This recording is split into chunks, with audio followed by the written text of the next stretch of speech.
వచ్చేయండి అన్నయ్య గారు, తాంబూలాలు పుచ్చుకుందాం. ఏమిటి నా కూతుళ్ళ? వాళ్ళ ముఖం వాళ్ళేమిటి ఒప్పుకునేది? ఈ నెలలోనే ఖాయం చేసుకుందాం, ఆ తర్వాత మూడం వస్తుంది.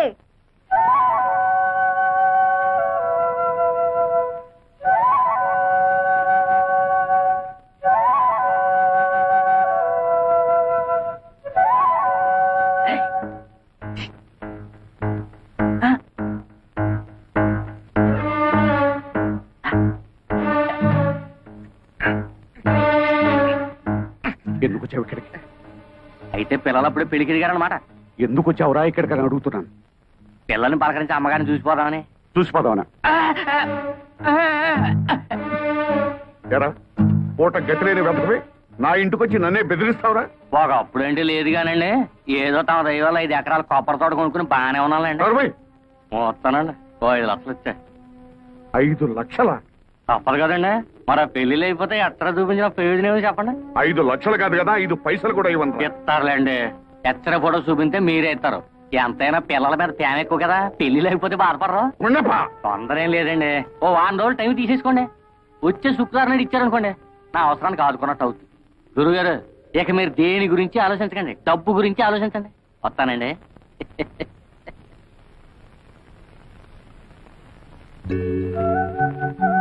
అదేంటి అర్జెంట్గా రమ్మని కబురు చేసావు? ఏం లేదు, మా అమ్మ నాకు వేరే సంబంధం ఖాయం చేసింది. మా అమ్మ మూర్ఖురాలు, ప్రాణమైనా విడిచిపెడుతుంది గాని పట్టుదల మాత్రం విడిచిపెట్టదు. అందుకే ఈ రాత్రికి మనిద్దరం ఈ ఊరు విడిచి వెళ్ళిపోతున్నాం. చూడు, నేను ఈ ఊరు వచ్చింది మీ అమ్మ పొగరడిచి విడిపోయిన మన 2 కుటుంబాలు కలపాలని, ఇలా పారిపోవడానికి కాదు. అదంతా నాకు అనవసరం. రేపు 3:45కి తాంబూలాలు పుచ్చుకోవడానికి పెళ్లి వారు వస్తున్నారు. 3:30 దాకా నేను చూస్తాను. ఆ పెళ్లి చెడగొడతావా సరే సరే, లేదా పెట్టే బేడతో తిన్నగా నీ ఇంటికి వచ్చేస్తాను. ఆ తర్వాత ఏం చేసుకుంటావో అదంతా నీ ఇష్టం.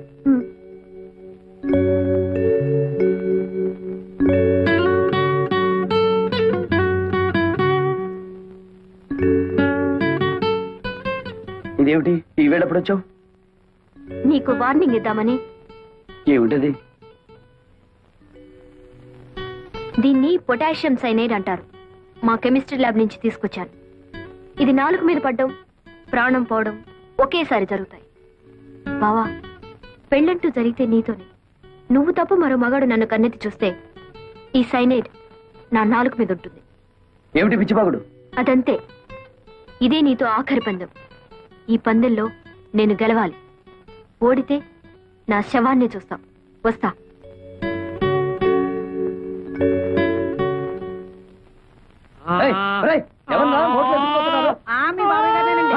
ఊరి దొంగ సన్నాసులారా, ఊపిరాడక వస్తాడ్రా, ముందు తిప్పండి.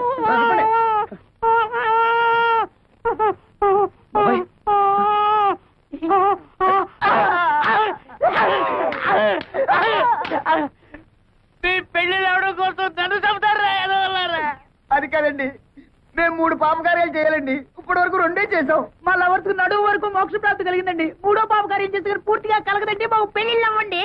ఓరి బెదవలారా, మీ పెళ్లిళ్ళు అవ్వడం కోసం మనుషుల్ని చంపుతారా? మరి ఏదో ఒక పాపకార్యం చెయ్యాలి కదండి. ఓహో, ఏదో ఒక పాపకార్యం చెయ్యాలా? సరే, ఊరి బయట నామాలకొండ ఉంది కదా, అక్కడికి వెళ్ళండి, చెప్తాను. ఆయన రాజుగారంటే శేషారత్నం గారింటికి తాంబూలాలు పుచ్చుకోవడానికి వెళ్తున్నారు. పాపం గుళ్ళో కూడా పూజ చేయించి వస్తున్నారు. రే, ఈ దెబ్బతో శోభా నీళ్ళ మీద లేనివని చెప్పేసి సంబంధం చెడగొట్టేద్దాం.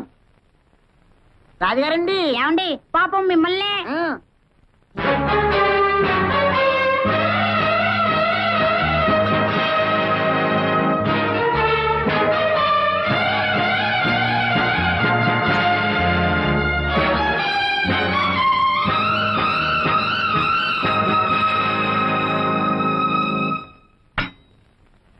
తీసుకోండి. చాలే అమ్మా మర్యాదలు. కూతుళ్ళని బలాదూరుగా తిప్పి ఎవరికోడికి అంటగట్టాలని చూస్తున్నావా? అమెరికాకి పంపి కడుపులు తీయించావటగా. నీ సంబంధాలు మాకేం అక్కర్లేదు. ఆస్తి అంతస్తు ఉండగానే సరిపోదమ్మా, సాంప్రదాయం కావాలి. కానీ ఇక్కడ వరకు వచ్చి నీ మర్యాద, నీ సాంప్రదాయం ఏమాత్రమో నీ మొహాన్ని చెప్పి 4 దులు పెడదామని వచ్చాను. ఆగండి ఆగండి, పంపతి సంబంధం కానీ కుదిరిందా? అన్ని కరెక్ట్ గానే సరిపోయాయి గాని జాతకంలో మాత్రం చిన్న బ్యాడ్ ఉందండి. అయ్యో, ఈడెవడండి బాబు? ఆ కొట్టేదేదో మన్ను కొట్టినా బాగుండేది. మన దాతలు మోక్షమైనా కలిగి ఉండేది.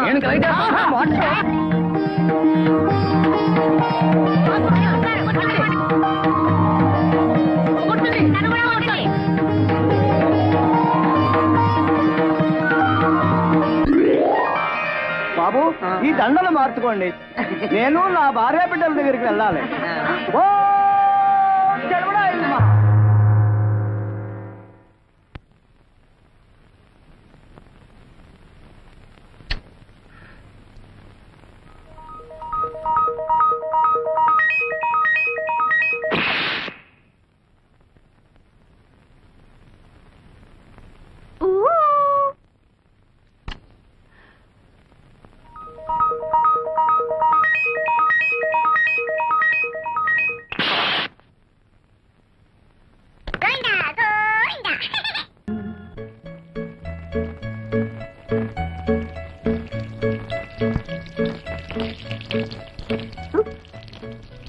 శోభా ఏమైంది నీకు? అబ్బా కూడా ఏమో అయినట్టుంది. ఎంత కలలు కంటే మాత్రం ఒళ్ళంతా ఇలాగా తడపడం.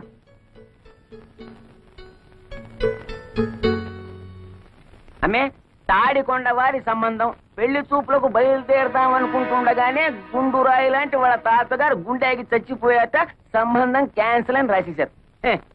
అమ్మాయిని చూడక్కలేదు, ఫోటోలు చూస్తే చాలు అన్న పిఠాపురం సంబంధం వారు ఫోటోల్లోనే కాకుల్లా ఉన్నారు, నిజంగా కోతుల్లాగా. అది వారి అభిప్రాయం రాసినారు. దీంతో పెళ్లి సంబంధాల లిస్ట్ ఎల్లా కరణ్యం. మీరేం బాధపడకండమ్మా, ఎవరు ఎట్టుపోతే మనకే. నీకింత కష్టం వచ్చినప్పుడు మేం లేవు చెప్పవయ్యా. శోభ కుట్టికు నీరు కుట్టికు సరిగ్గా సరిపోయే 2 పిల్లకాయలు ఉన్నాయి. అల్లే రాజంశే. ఎవరు వాళ్ళు? మా బిడ్డలే, ఈయన కొడుకు నా కొడుకు. మా పిల్లకాయలకి సంబంధాలు రాక కాదు, పాలగట్టించండు పాలకొల్లించండు రెడీగా ఉన్నాయి. కానీ అమ్మగారు కష్టాల్లో ఉన్నారని క్యాన్సిల్ చేసేసినాం. అల్లే అవును, ఏదో ఇన్నాళ్ళు మిమ్మల్ని నమ్ముకునే ఇక్కడ పడున్నాం. మన సంబంధాలు కూడా కలిసిపోతే ఈ ఆస్తి బయటికి పోకుండా ఉంటుంది కదా అని సార్. మొగుడు తెచ్చిన నువ్వు, పెళ్ళాన్ని తెచ్చిన వీడు నా కూతుళ్ళని పెళ్లి చేసుకుంటామని అడుగుతారా? ఎంత ధైర్యమే మీకు? ఇంకొక మాట మాట్లాడారంటే డొక్క చించేస్తాను. ఆగమ్మే, మా సంగతి సరే. నీ కూతురు ఏమన్నా పత్తితులా? వాళ్ళ గురించి జిల్లా మొత్తం స్టోరీలుగా చెప్పుకుంటున్నారా? అయినా నల్ల కళ్ళద్దాలు పెట్టుకుని గదిలో ఎక్సర్సైజులు చేసే మీకేం తెలుస్తుంది బయట ఏం జరుగుతుందో? ఏమిట్రా పిచ్చివాగుడు? ఆగండి సరే. ఆడపెత్తనం ఉన్న చోట మగాళ్ళు మాట్లాడకూడదు, అది ఇంటి ఆచారం. విషయం ఇంత దూరం వచ్చాక ఇంకా దాచడం ఎందుకు? నిజం చెప్పేద్దాం. ఇంతకాలం మీరు ఏ సంబంధాన్ని వద్దనుకుంటున్నారో అదే మీ మేనల్లుడితో ఒక్కరు కాదు, మీ 2 కూతుర్లు కలిసి తోటల్లోనూ దొడ్లల్లోనూ తెగ కులికేస్తున్నారు.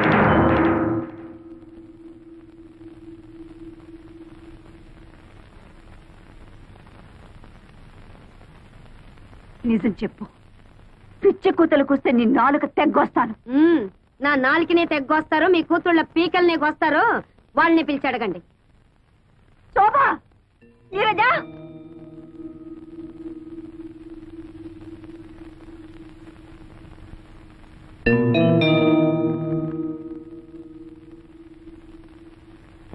శోభ, ఆ కుక్కలు ఏవి వాగుతున్నాయి?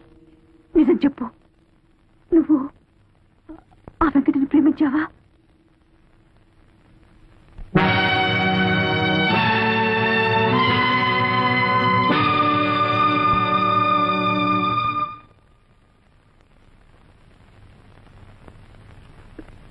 నువ్వు కూడానా?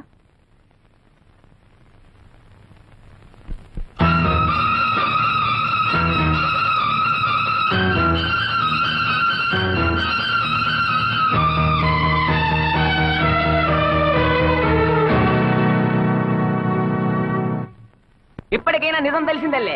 ఎప్పటికైనా మా పిల్లలే మిగ్గతి. పద రాజ్యాంశ.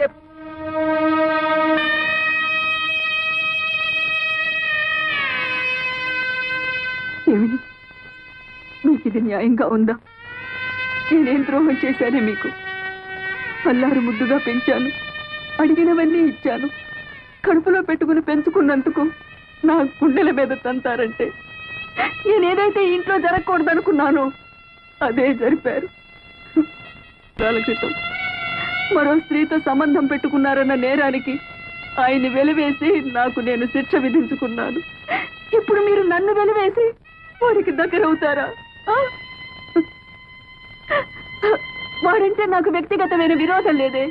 కేవలం మీ నాన్నకు చుట్టమని ఆ వంశపు నీడ మీ మీద పడితే మళ్ళీ పాత కథ ఇంట్లో ప్రారంభం అవుతుందన్న భయంతో వాడిని మీకు దూరంగా ఉంచితే మీరు వాడితో చేతులు కలిపి నాకు వెన్నుపోటు పొడుస్తారంటే అయిపోయింది, అంత అయిపోయింది.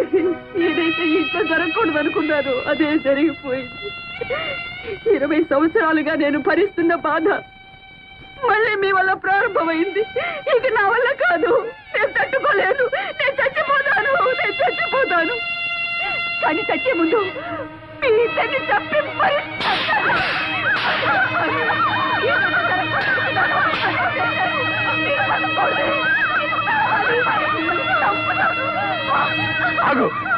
ఏమిటా పిచ్చావే? వాళ్ళిద్దరిని చంపే హక్కు నీకు ఎక్కడుంది? ఏమిటి మీరనేది? అవును, వాళ్ళిద్దరిలో ఒకరు నీ బిడ్డక.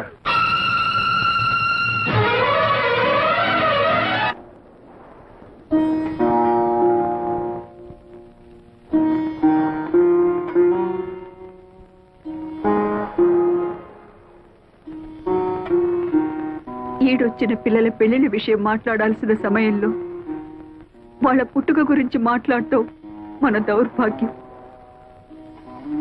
20 ఏళ్ల తర్వాత రాత్రిపూట మీరు ఇంట్లో ఎందుకున్నారో నాకు తెలుసు. నేను భరించలేక ఆత్మహత్య చేసుకుంటానని భయపడినట్టున్నారు.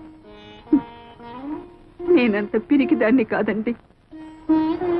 నేనేనాడు మీ ముందు కన్నీళ్లు పెట్టుకోలేదు, మీ ఇతర విషయాలేవి పట్టించుకోలేదు. కానీ ఇవాళ ఒక తల్లిగా ప్రాధేయపడుతున్నాను. చెప్పండి, ఒకరు నా బిడ్డ కాదా? అవును, ఆ ఇద్దరిలో ఒక బిడ్డ నాగమణికి పుట్టింది. నాకు తెలియకుండా ఎలా జరిగింది?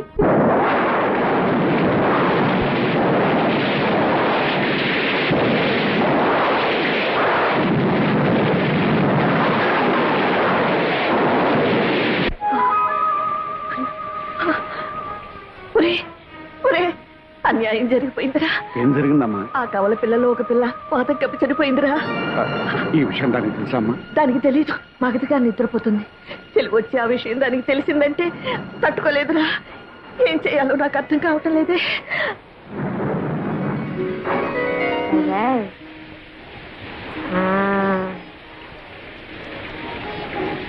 నేను వెళ్ళొస్తానమ్మా. పాప మీరు జాగ్రత్త. అమ్మా, ఆ చనిపోయిన బిడ్డను ఎలా తీసుకురా? నన్ను రమ్మన్నాదే, నిన్ను రమ్మన్నాదే, ఇద్దరిని రమ్మని ఎన్నిద్దరో ఎందిరో మావా నాగులు దండలు బాబు. ఎదుటి బాబు వాళ్ళు వస్తున్నారు. ఈ బిడ్డ బాబా నాదా, కానీ పెంచుకునే ప్రాప్తం లేదు, చనిపోయింది. ఈ విషయం మీ అమ్మగారికి తెలిస్తే తట్టుకోలేదు. అందుకనే రహస్యంగా మట్టి చేయడానికి తీసుకెళ్తున్నాను. మీకెందుకండి శ్రమ? నాకు ఇవ్వండి బాబు, ఇలా ఇవ్వండి బాబు. ఆనాడు మీ తల్లి కన్నీళ్లు తుడవడానికి మీరు నాకు ద్రోహం చేశారు. ఈనాడు మీ భార్య కన్నీళ్లు తుడవడానికి నా బిడ్డని. రాఘవణి, నన్ను అర్థం చేసుకో. మన పాలిటి శాపం మన బిడ్డ పాలిటి వరమైందనుకో. వరం ఏమిటండి మీరిచ్చిన వరం? తల్లి నుంచి బిడ్డను వేరు చేయడమా? కన్న తండ్రి కన్న బిడ్డకి కన్న తల్లి ఎవరో తెలియకుండా పెంచడమా? నాగమణి, నీకెలాగూ సంఘంలో స్థానం కల్పించలేకపోయాను. కనీసం మన బిడ్డకైనా కల్పించి చేసిన తప్పును దిద్దుకొని. నా బిడ్డ ఎంతటి స్థానంలో ఉన్నా కూడా నాకు అమ్మ అని పిలిపించుకునే రాత ఇక ఉండదు కదండి. ఎందుకు నాగమణి బాధపడతా? నేనేమైనా పరాయి ఊరు తీసుకెళ్తున్నానా? నీ కళ్ళ ముందే పెరుగుతుందిగా.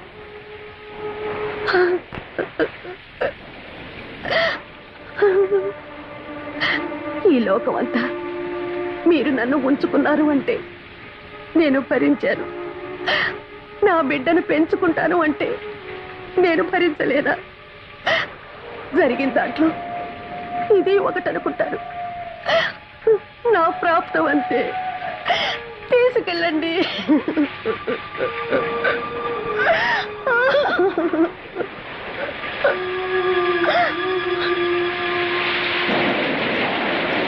నన్ను రమ్మన్నది ఇద్దరిని. ఓ బిడ్డ పాతి పెట్టాను, ఇంకో బిడ్డ చేతిలో. నాగమే అయ్యగారండి అదేడు బాబు అలా జలుసుకున్నారు. నేనేం దియ్యాను కాదు బాబు, గొండప్పనే. అయితే ఓ బిడ్డను మట్టి చేసి ఓ బిడ్డను మార్చేస్తున్నారన్నమాట. గుండప్ప ఈ గుండప్ప కావలసింది పడేస్తే నోరు తెరవడు బాబు. చనిపోయిన బిడ్డను వానలో తడుపుతా కప్పెడుతుంటే గొంతులో పోసింది దిగిపోయింది. అందుకనే ఈ విషయం అట్టాగే మనసులో ఎత్తరే ఫోటోలాగా అద్దయిపోయిందండి. ఈ రాజధాని డబ్బుతో కప్పేది బాబు. ఏమిట్రా నువ్వు చేసిన పని? నాగమణ్ణి పెళ్లి చేసుకుంటానంటే నీ ఒప్పుకోలేను దాన్ని. దానికి పుట్టిన బిడ్డని నాకు మనవరాలిగా ఎలా ఒప్పుకోగలనురా? ఆనాడు నీ పెద్దరికాన్ని గౌరవించానమ్మా. ఆ గౌరవాన్ని నిలబెట్టుకోవాలనుకుంటే రత్నానికి తెలివి రాకముందే ఈ బిడ్డను తీసుకెళ్లి పక్కలో పడుకోబెట్టి. అమ్మా, పిల్లలిద్దరూ రత్నాల్లా ఉన్నారమ్మా.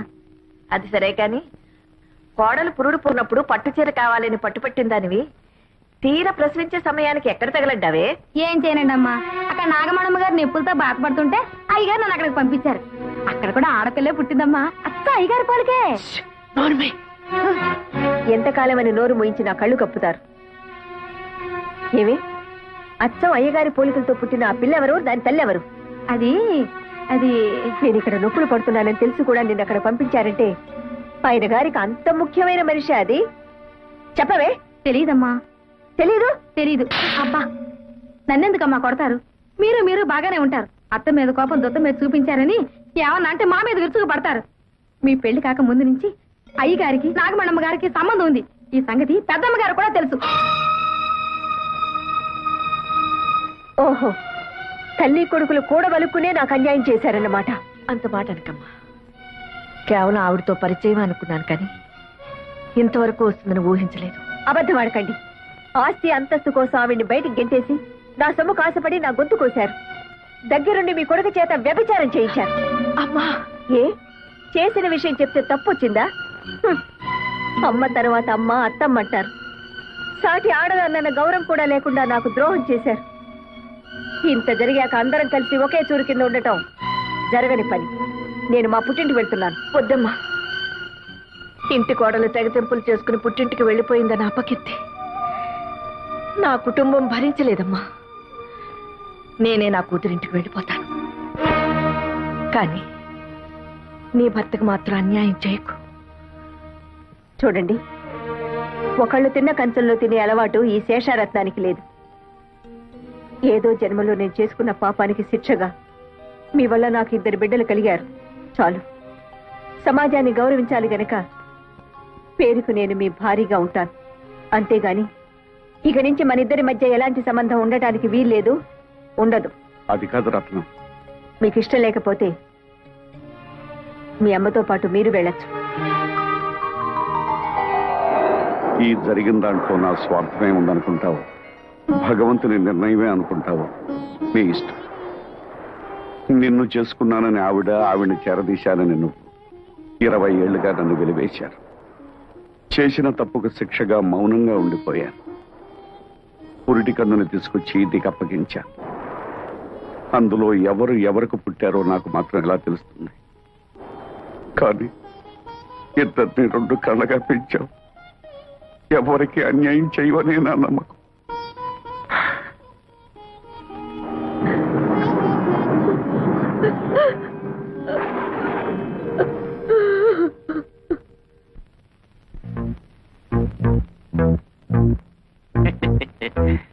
ఆహా, మాట మీద నిలబడే మనుషులంటే నాకు చాలా గౌరవం అండి.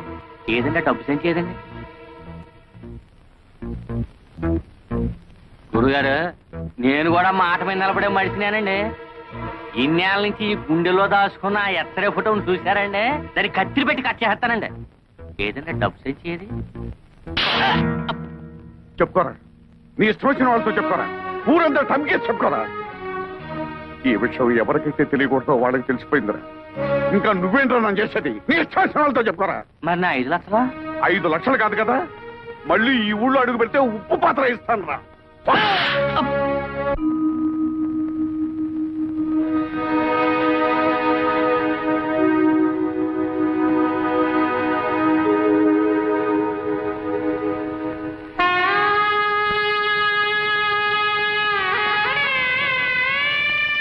ఇంకా బాధపడాల్సిన అవసరం లేదు. నేను ఒక నిర్ణయం తీసుకున్నాను.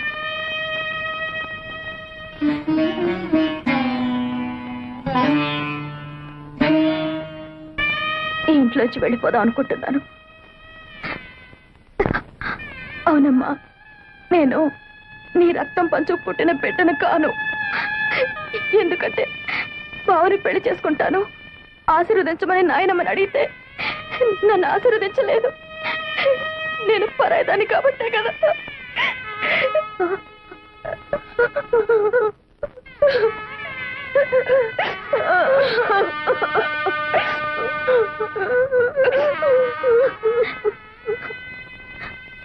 ఇన్నాళ్ళు నన్ను కన్న తల్లిలాగా పెంచినందుకు నీ రుణం ఎలా తీర్చుకోవాలో నాకు తెలియడం లేదప్పా.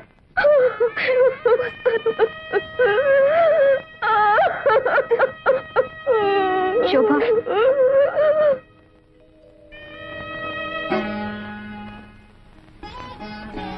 ఏమిటా నిర్ణయం? నాయనమ్మ నిన్ను ఆశీర్వదించకపోవడానికి కారణం బావ గురించి నీకన్నా ముందు నేను చెప్పాను. అందుకే అమ్మకు జరిగిన అన్యాయమే మనకు కూడా జరగకూడదన్న అయోమయంలో నిన్ను ఆశీర్వదించలేదమ్మో. అంత మాత్రం చేత నువ్వు కూతురు కాదనుకుంటే నేను కాకపోయిండొచ్చుగా.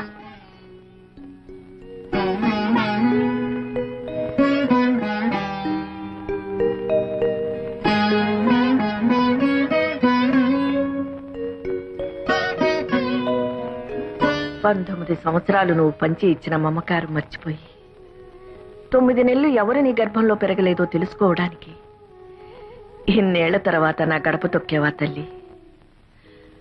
అయినా పసిగుడ్డుగా ఉన్నప్పుడే నీ పక్కలో ఒక పిల్లని పడుకోబెట్టాను. వాళ్ళల్లో ఎవరు నాకు మాత్రం ఏం తెలుసు? ఎవరు సొంత బిడ్డ కాదు అని తెలుసుకోవడానికి నువ్వు నా దగ్గరికి వచ్చావని వాళ్ళకి తెలిస్తే ఆ పసి హృదయాలు ఏమైపోతాయి? ఏం చేయాలో తోచడం లేదత్తయ్య. మిమ్మల్ని కష్టపెట్టిన పాపం తన్నిలా ఏడిపిస్తుందేమో.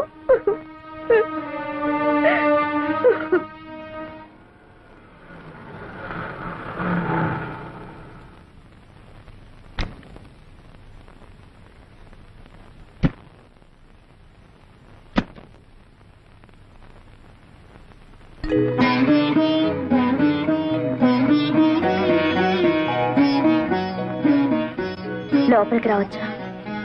రాకూడదు. వస్తానంటే వద్దనడం సంస్కారం కాదు. ఇది సంస్కారాలు ఇల్లు కాదులేమ్మా. సరే, వచ్చిన పని చెప్తాం. మేం జానకి రామయ్య గారి పిల్లలం. మా ఇద్దరికి తండ్రి ఒకరే, తల్లులే వేరు. ఇందులో మీరు మాలో ఎవరికి తల్లి? తెలిస్తే ఏం చేస్తారు? గుండెల్లో లేని ప్రేమని బలవంతంగా గొంతు దాకా తెచ్చుకొని అమ్మా అని పిలుస్తారా? ఇన్నాళ్ళు తల్లికి దూరంగా పెరిగినందుకు విధిని నిందిస్తారా? ఒకటి మాత్రం నిజం, ఎవరికైనా తల్లి అనేది సత్యం, తండ్రి అనేది నమ్మకం. మీ విషయంలో తల్లి అనేది కూడా నమ్మకం అవడం దురదృష్టం. మాకు కావాల్సింది నిజం. ఆ నిజం నాకు తెలియదు, తెలిసినా చెప్పను. ఎందుకంటే అమ్మ అనే పదానికి అనంతమైన అర్థాలున్నాయి. ఆకలేసినప్పుడు పాలు పట్టేది అమ్మ, ఏడుపు వచ్చినప్పుడు కన్నీరు తుడిచేది అమ్మ, భయం వేసినప్పుడు ధైర్యం చెప్పేది, జబ్బు చేసినప్పుడు విలువెల్లాడిపోయేది అమ్మ. నేను మీలో ఒకరికి రక్తం పంచానేమో, కానీ ఆ తల్లి జీవితాన్ని పంచింది. కేవలం 9 నెలలు కడుపులో మోసిన నేరానికి 19 ఏళ్లు పెంచిన తల్లిని గుండెల మీద తన్ని రావడం మాతృద్రోహం. వెళ్ళండమ్మా, ఆ మహాతల్లి మీ తల్లి. వెళ్ళండి.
జరిగింది ఏదో జరిగింది.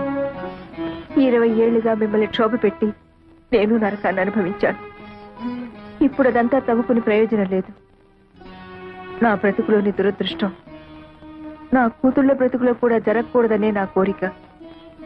ఈ సమస్య ఎవరి వల్ల ఎలా వచ్చినా నాకు కావలసింది పరిష్కారం. చెప్పండి, ఏం చేయమంటారు? పిచ్చిదాన్ని, నాకు చెప్పే అర్హత స్వతంత్రమే ఉంటే 20 ఏళ్లుగా నీ ముందు మోగవాడిగా ఉండవలసిన అవసరమే ఉండేది కాదు.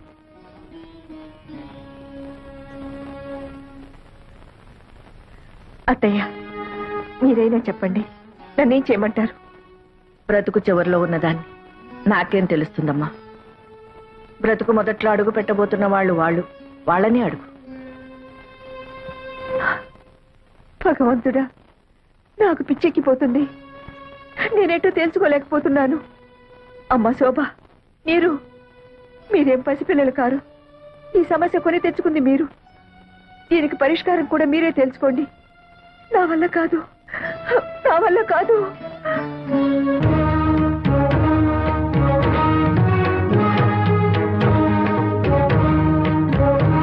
ఏంటి బావ ఆలోచిస్తున్నా? ఇందులో సమస్య ఉంది. తప్పు చేసింది మేము, ఫలితం కూడా మేమే అనుభవిస్తాం. నీకు శోభ అంటే ఇష్టం అనుకో, చేసుకో.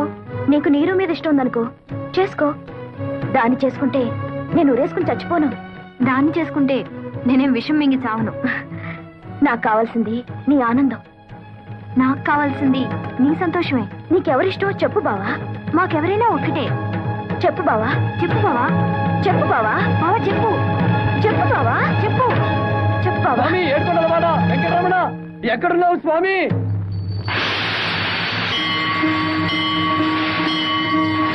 నాకు దారి చూపించు స్వామి.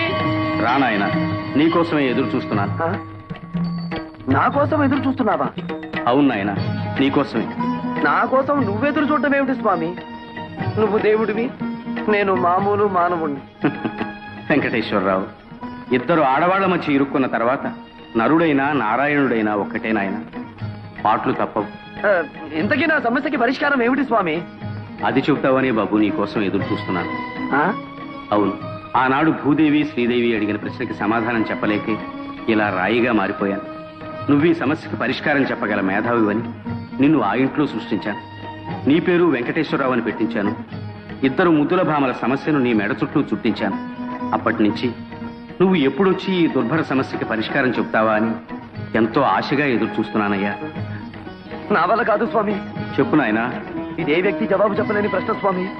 నన్ను వదిలే స్వామి. వెంకటేశ్వరరావు మళ్ళీ వచ్చారు స్వామి. చిట్టి శ్రీదేవి, చిన్ని భూదేవి నాయన. ఆ ఇద్దరిలో ఎవరో ఒకరిని ఎలుకో. ఇదా స్వామి నువ్వు నాకు చెప్పే సలహా?